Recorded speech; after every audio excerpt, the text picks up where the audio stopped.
आज मी bread sandwich बनवणार आहे। त्यासाठी मी इथे डाळीचं पीठ घेतलेलं आहे। आता त्यामध्ये 1 चमचा जिरे,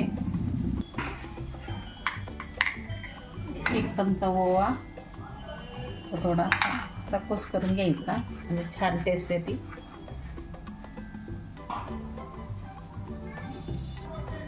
थोडा अर्धा चमचा हळद,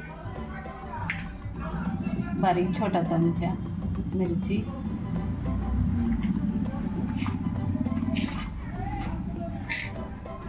चवीनुसार मीठ आणि थोडासा हिंग चिमूटभर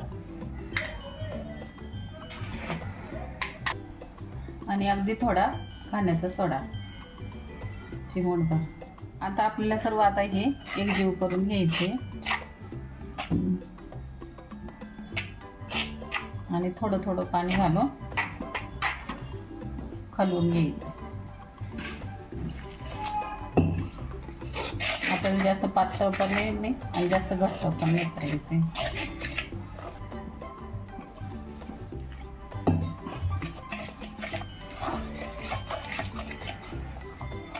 अशा पद्धतीने मिश्रण तयार करायचे। जास्त पातळ पण नाही आणि जास्त घट्ट पण नाही, म्हणजे ब्रेडच्या याला आपल्याला कोटिंग लागलं पाहिजे।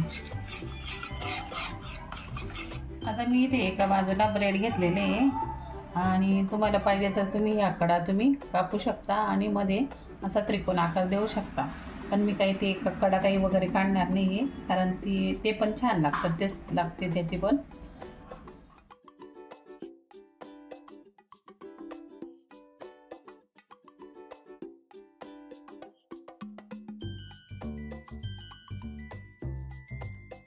आता आपले ब्रेड पण कापून झालेले आहे आणि हे पण तयार आहे। आपलं हे पीठ पण तयार आहे आणि इकडे तेल पण तापलेलं आहे। आता आपण एक एक करून त्याच्यात तळायला टाकू। आता अशा पद्धतीने एक एक करून सर्व ब्रेड आपण पिठामध्ये भिजवून असे तळून घेणार आहे।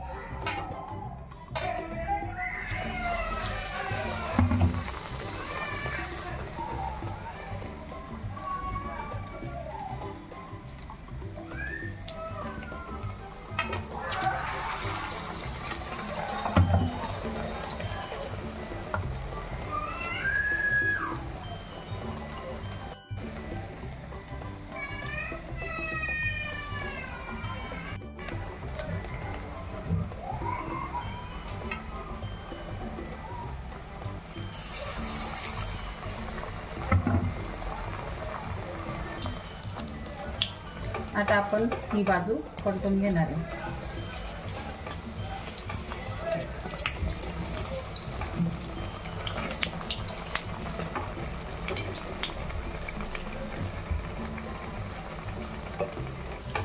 कमी आचेवर 2 मिनिटं असे परतून घ्यायचे, म्हणजे आपले सँडविच लगेच लवकर तयार होतात, त्याला काही जास्त वेळ लागत नाही।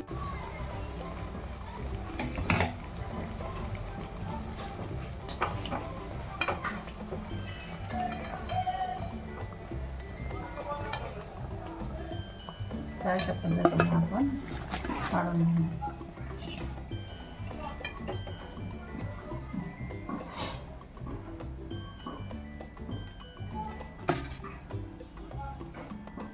आता याच पद्धतीने मी सर्व हे ब्रेड तळून घेणार आहे।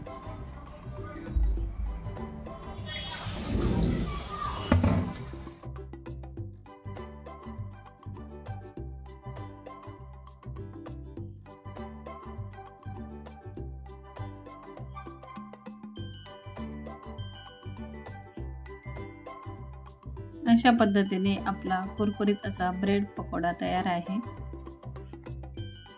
ही रेसिपी करायला अगदी सोपी आहे। ऐनवेळी मुलांच्या टिफिनसाठी म्हणा, नाश्त्यासाठी म्हणा, तुम्ही झटपट करू शकता। मी हे साधेच ब्रेड पकोडे बनवलेले आहे। तुम्ही याच्यात बटाट्याची चटणी घालून तुम्ही स्टफिंग करू शकता किंवा पनीरची चटणी घालून स्टफिंग करू शकता।